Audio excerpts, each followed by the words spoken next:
þetta sko með vinstra hægri. Það svona, ef við segjum svona hægri elítan, sem svona, þú veist, einhverjir aðalar sem þú veist, Guðmundur í Brim og svona. Þeir skilja það okkur vinstri menn, þú veist, þeir bara skilur þau, þeir bara öfundsjúkir og þeir allir lunatics og eitthvað hannig.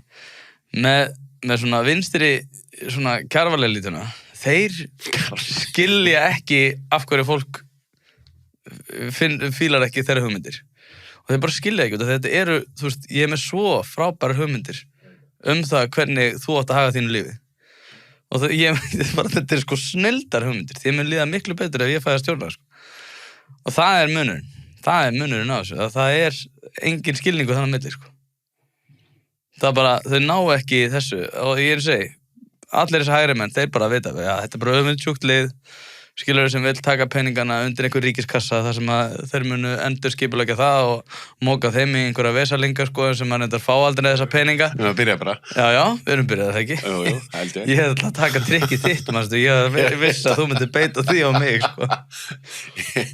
Ég reyndar ekkert að beita þessi trikki mikið. Þetta ekki Er ég kjarval elíta þá? Já, það ekki? Ég á kjarval. Erum við það ekki? Ég líka, stundum. Þú veist, en ég ekki vinstri elíta. Nei. Ég veit það ekki, slysast ekki einhverjir svona sveppatrippin orgiðu pjessar líka þannig. Herri, ég hugsa að þegar þú svaraði mér áðun og settir hann eitthvað runna, eitt orð þá segir hann komin á sveppi kallinn? Já, hvað þýðir það? Ég veit ekki. Nei, ég að segja, þú veist, hvað þýðir að runna sveppi? Nei, ég veit ekki, það var ekkert samhengi í þessu svari hjá þér. Ég hefði bara að tala að gunna, skilur, runna, þú veist, ég hleyp. Runna, já, ok. Hvað, akkur sagði, ég varstu bara Nei, ég held bara að það var orðin eitthvað ruglar. Ég held að vera eitthvað sveppa slókan. Kom með heila blóð alltaf til kulnun? Nei. Nei.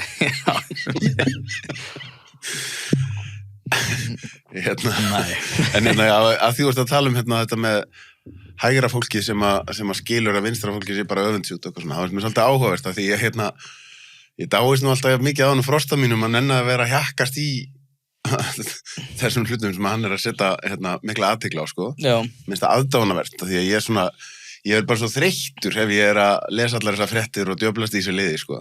En það var hann einhver könnun sem kom daginn hvaða hópar eru óvinsælustir. Já, í íslenskri ég sá þetta, já. Og það var dálítið áhugavert að allir óvinsælustu hóparnir, eða nánast allir, einmitt einhverjir sem eru svona vinstra fólkið á móti þeim. Já. Þannig að Frosti var að tala um þetta. Hatursfyllsta fólkið fólkið sem segist þér umburðarlenda. Og umburðarlenda yfir sig. Já, ég veit að þetta, ég sagði nú einhvern tímann að þetta væri, kallaði þetta umburðarlendisfasisma. Já. Það sem að, sko, og þetta byggir svolítið á sömu hugmyndum og vorum að tala um hérna bara rétt aðeins, bara, þú veist, skilningsleysi gagnvart því að aðrir séu ekki eins og þú. Já. Það þess vegna, sko, þetta Orwell talar um það, sko, hérna í 1984 að það séu öregarnir eða proles sem að munu rísa upp, sko. Ég hef svolítið trú á því, sko, eins og með, þú veist, tökum bara algjört dæmi, við þurfum ekki að tala um það sérstaklega núna, en eins og með ESB, ég meina Sólveig Anna, rosalega mikið á móti því. Það voru fólk sem skilur það ekki. Bara skilur ekki af hverju vinstri og hægrið sé að sameinast undir þessu flaggi að vera á móti ESB. Já. En það þetta eins og segja, og það er svona proles líka með svona einhverjir, þú veist, hippar í Hvalfirði, skilur, sem eru líka einhvern veginn á móti þessu. Þú veist, og þegar það komið, þá það svo stórt mengi. Hippar í hvað, er það fólk í kjósinu? Það vill alltaf vera öðruvísi. Og því mislíkar þegar fólk einhvern veginn að segja að allir eiga að vera eins. Eins og mjög margir einhvern veginn að berjast fyrir í dag.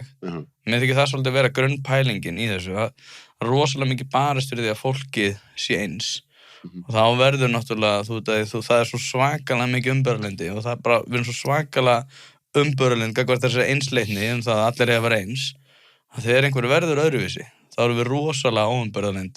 Já, það er umbörlendi gagnvart því að allir séu eins samkvæmt mínum hugmyndum hvernig allir eiga að vera eins. Það eiginlega líka, þú veist, það er ekkert gott ef allir eru eins ef það gengur gegn, það verður alltaf að vera út frá mínum hugmyndum. Ég veit hvað er best fyrir þig, ég veit hvernig allir eiga að vera og allir eiga að vera eins og mér finnst þeir eiga að vera. Já, líka bara með svona ákveðna skakka ímynd, sko, það er eitt sem ég er búin að taka eftir og þetta er enn við líði.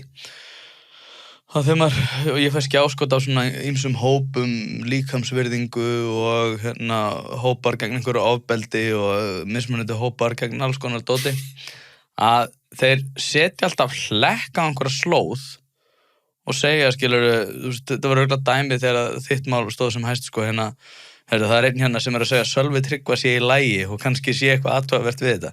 Og þá, sko, moka þeir öllum inn á. Ég lendi í þessum daginn, ég var að tala um svona kerfisnekki inn á Landspítala og þá var augljóslega búið að moka öllum, sko, hjúkrunarfræðingum inn á til að læka einhver svona kommenta sem að var að drulla yfir mig. Já. Og ég er svona, þið eru ekkert að fylgja mér neins þegar neitt, sko. Og þá er þetta þannig, sko, að það er, þú veist, kannski einhverjum svona lobbygrúppur sem að vinna við það að skekkja umræðuna. Og já, maður hefur séð þetta. Láta þetta lítið út fyrir að vera fjölmenn en þetta er. Já. Já, einmitt. Ég tók alveg eftir þessu, sko. Ég man eftir þessu með Frosta líka, sko, það var alltaf verið að moka liðinu inn, sko, það er einn að segja, taka undir með Frosta og finnst þetta í lagi, námónum. Já, einmitt. Gerir sér ekkert grein fyrir því að þetta er náttúrulega algjörlega sturlað, sko, en þetta er það sem á sér stað, sko. En þú ert að nefna Landspítalann, þú varst með hann, ég var búin að fá hann líka til mín, Ragnar Frey. Já. Hann var rekinn mjög stutt eftir þáttinn sem hann var þér. Já. Og, þú veist, ég sagði, nú svona þegar við erum að taka þetta upp, og þá var hann búin að fara, búin að fá uppsögnuna, en þetta virðist vera eitthvað svona, stendur ekki steinn við stein í þessu, sko. Nei, þetta er, sko, nú... Heldur að sé verið að reka hann út af því að hann er að tjá sig? Ég ætla að fara varlega að vera með einhverja yfirlýsingur það, sko, en ég meina, mér þykir eins og þú ert að segja, sko, mér finnst þetta að vera skrítin tímasetning fyrir margar hluta sakir, sko, út af því að þetta er, og ég fjallaði þetta þætti, sko, út af því ég þekki þetta líka frá kjarabarnamegin, þá hefur Reykjavíkurborg og fleiri vinnustæði verið að berjast fyrir því að stöðugildi séu í grunninn hærri. Og þetta var meðan annars leitt inn með lífskjarasamningunum eða viðbót lífskjarasamningana þegar var sett inn vinnukvati, þetta hljómar allt mjög leiðilegt. Þá þarftu að skila af þér ákveðnum tímafjölda og ákveðnum mætingum til þess að fá 12,5% ofan á launin og þetta átt að hvetja fólk til þess að skrá sig í hærri prósentuhlutfall svo það sé ekki bara í lágri prósentaka aukavættir. Þetta var náttúrulega vandi á sínum tíma hjá hjúkrunarfræðingum og reyndar voru kjarasamningar undanfarna ára og breytingar líka eiginlega bara bundnir við raunveruleika hjúkrunarfræðinga sem hefur náttúrulega verið mikill vandi í sambandi við velferðarkerfið annað. Það bara BSRB og aðrir voru einhvern veginn bara að keyra á það að hjúkrunarfræðingar þyrfti einhvern veginn að laga til þar og svo bara one size fits all allavega. Þeir bera þetta fyrir sig að Ragnar Frey sé sparkað hann út af því að hann er í of lágri prósentu og þeir séu að reyna að endurskipuleggja þannig að þeir séu með færri stöðugildi en fleiri hærri prósentu. En það breytir því sem ekki að hann sinnir rosalega mikilvægum hlutverkum víðsvegar annars staðar. Þannig að þeir gera sér grein fyrir því að ef að ég er að hvetja þig til þess að fara úr þessum 30% og upp í eitthvað hærra að þá myndu aldrei þiggja það. Nei, einmitt. En var ekki líka það svona áhugavert, það var að fyrsta skýringin var að þetta væri aðhaldskrafa. Þá maður ekki náttúrulega engan sens að þú sért með aðhaldskröfu en sért þannig að bjóða þér hærra starfshlutfall, sko. Nei, en þá er bara einhver annar sem dettur upp fyrir, sko. En það er alveg rétt. Já, ég er að segja, skilur, þetta er svo ákveðin þversögn, sko. Já, þetta er ákveðin þversögn. Ég segi við þig, ég er að reka þig hérna því það er aðhaldskrafa á mig að ég þarf að skera niður og svo fer þetta í fjölmiðla og þá kemur til þín 50 seinna og segja, heyrðu hérna, nei, ég var að bjóða þér hærra starfshlutfall, sko. Já. Sem er ekki sparnaður, sko. Og þetta er einmitt, sko, út af því að við vorum að tala um þessi kommentakerfi á hann, ég ætla að setja aðeins saman ekki, út af því að það var alltaf verið að, sko, urða yfir mig fyrir að vita ekki neitt á Landspítalann. Ég rannsaka Landspítalann, ég þekki, sko, kerfin betur heldur en þessir hjúkrunarfræðingar. Bara með fullri virðingu fyrir starfi hjúkrunarfræðinga, þá eru þeir ekki með sérhæfingu í stórum kerfum, ég þekki þetta betur heldur en þau. Og, sko, en það er alltaf þessi, sko, og þegar ég gerði þessa rannsókn á sínu tíma, 2023, á Landspítalanum, talaði við Runólf Pálsson, forstjóra Landspítalans. Hann viðurkenndi að stór vandi Landspítalans væri þessi sílóismi, þar sem að deildir væri að berjast fyrir hagsmuni sinna deilda innbyrðis. Þetta náttúrulega kemur bara úr sömu átt, þar sem að Ragnar Freyr er bæði það að gagnrýna það hvernig Landspítalan er, tala fyrir meiri útvistun.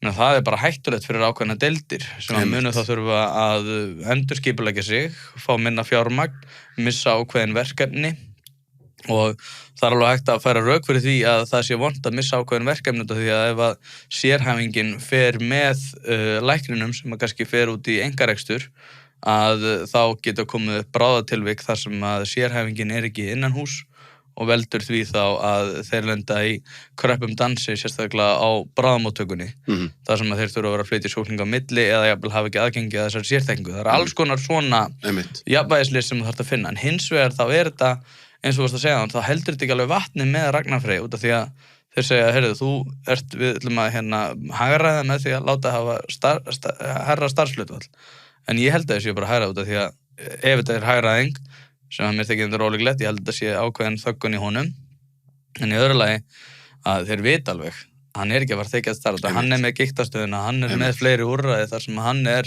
að sinna sínu í einkarekstri. Mér finnst nefnilega að þú veist,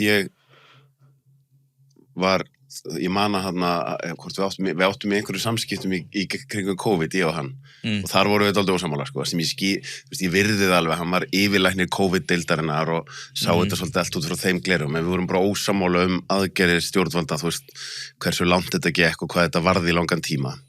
En svo þegar hann fór að tala þetta einmitt með hvernig og við ræddum þetta einmitt svolítið þegar hann kom innan til mín, skilur, og þar voru við, þú veist, svona aðeins að takast á, en síðan þegar kemur það sem rekstur á heilbrigðiskerfinu og það hvernig við getum fengið miklu meira fyrir ríkispeningin með því að láta einkaaðila, bara hvernig er hægt að vera ósammála? Þú veist, þetta er bara heilbrigðisskynsemi með sérhæfinguna, sko. Já, en það er vandinn. Þú ert að reka ríki fyrir peninga fólksins. Það er að segja, heyrðu, ég get látið einkaaðila gera 100 aðgerðir fyrir það sama og það kostar að gera 30 aðgerðir á spítalanum. Í hvaða heimi er það ekki góð hugmynd? Já. Nei, ég meina, og ég er náttúrulega sammála, sko, en ég er bara að reyna að færa fram hinn rökin sem er á móti. Ég er að þeir út að missa sérþekkingu úr Landspítalanum, að þá getur að lenda í þannig aðstæðum að sérhæfingin er ekki í húsið og lendir í vandræðum. Hins vegar að þá vegur það ekki jafn þungt eins og þú ert að nefna, þar sem að eins og einhver úrræði hafa verið, minnir að þessi í Svíþjóð, þar sem einkareknir aðilar fá einfallega 70% af þeim kostnaði sem það hefði kostað að gera aðgerðina á spítalanum, sem þetta er ríkisreknu, og fá að reka sig þannig. Þetta er DRG-kóðar, þetta er byggir á því að það er ákveðin eining sem kostar hvert verk og þetta er DRG-kóðar, DRG-kóðan er 1.221.000 ef ég er að minna rétt í dag og þá, til dæmis ef að það þarf að skera þig upp eitthvað, þá getur það verið hálf DRG eining og þá ertu með svona staðla það hversu dýrt tiltekið verk er og krabbameinsmeðferð er kannski 6-7 DRG-stig þetta er svona þannig en það er alveg rétt hjá þér að þegar við horfum á þetta út frá þessum forsendum þar sem að við erum með krónutölur sem að eru bara með x mikla framleiðni per krónu á per sjúkling og það er miklu betra hjá aðilum sem að vilja keppast sína millum það að gera hlutina hraðar og betur að þá að sjálfsögðu það þarf að passa upp að það sé ekki oflækningar að það sé ekki alltaf verið að fara í ristilspeglun út af því að þú fær svo rosalega mikið fyrir ristilspeglun kemur sjúklingu tíðin heyrðu ég með brotin handlegg og ég vilti ekki fyrir ristilspeglun það þarf að passa upp á það rétt en DRG-kerfi í rauninni passar upp á það sem að þú ert að fá minna og minna, þú ert að gera mikið aðgerðum þá færðu minna og minna fyrir það þannig að það borgar sig ekkert að vera oflækna en það er og hefur verið prófað eins og í Bandaríkjunum það heitir P4P, Pay for Performance fyrirkomulag þar sem þú fær bara flatan taxta á hver einstu aðgerð og þá fóru þeir, skilurðu alltaf kannski að setja upp æðalegg eða eitthvað, skilur hver einasta sjúkling sem þú þurft ekki á því að halda en þeir gæti alltaf rukka fyrir það. Þannig að það er, sko, það er svona pínu líka sem hægrimenninni kannski verða svolítið að vettu í er að það er ekki eins og það sé ekki neinu rök fyrir hinu. Ég skil. Þú veist, ég hef til dæmis talað um það, ég meina, það eru til þær aðgerðir, þar sem það er kannski bara skynsamlegra að senda manneskju til Svíþjóðar. Mjaðmaskipti er ekki eitt af því sem hefur verið að gera. En hins vegar ef þú ert með mjög sjaldgæf krabbameinstilvik sem eiga sér stað í einum af hverjum milljón sjúklingum á 3 ára fresti að þá ertu ekki... Þessi þáttur er áskriftaþáttur. Inni á sölvitryggva.is fá áskrifundur aðgengi að öllum útgefnum þáttum, aukaefni og nýjum þætti í hverri viku.